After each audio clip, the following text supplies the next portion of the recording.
सुमन गुप्ता जीकर साहब।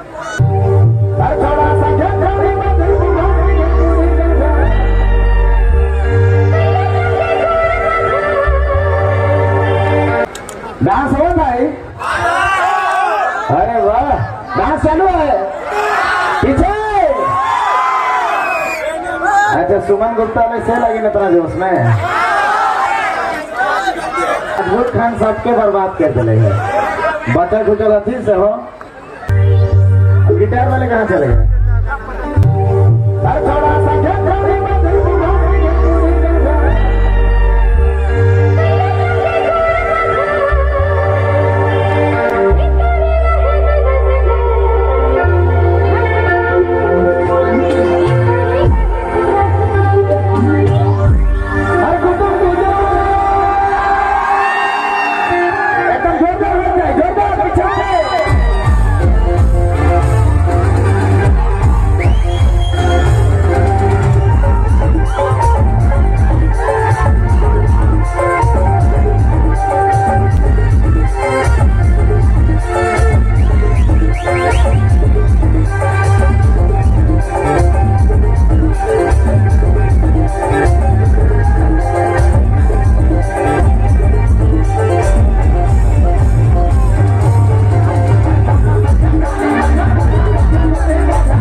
डांस चले तो चालू हो जाए।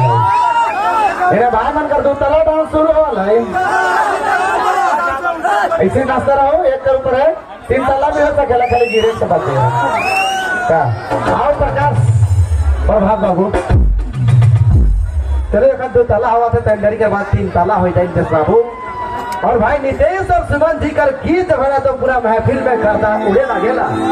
फिर से करता के उड़ाते रहो, डांस के करते रहो और ऐश करी मंडा पूजा के यादगार पल बनाते रहो। एक बार प्रेम से बोलिए शंकर भगवान की, पार्वती मैया की। बहुत बहुत धन्यवाद। फिर से हमें लगाती आवाज नितेश कच्छप और सुमन गुप्ता जी के, और फिर से तमाम अपने घर समिति का दादा मन के, मंडा पूजा समिति भोड़िया और संडे का तमाम सम्मानित सदस्य मन के, आयोजन करता मन के दिल से करब धन्यवाद। ऐसा सुंदर कार्यक्रम का आयोजन करने मिला फिर से नितेश कच्छप जी और सुमन गुप्ता जी।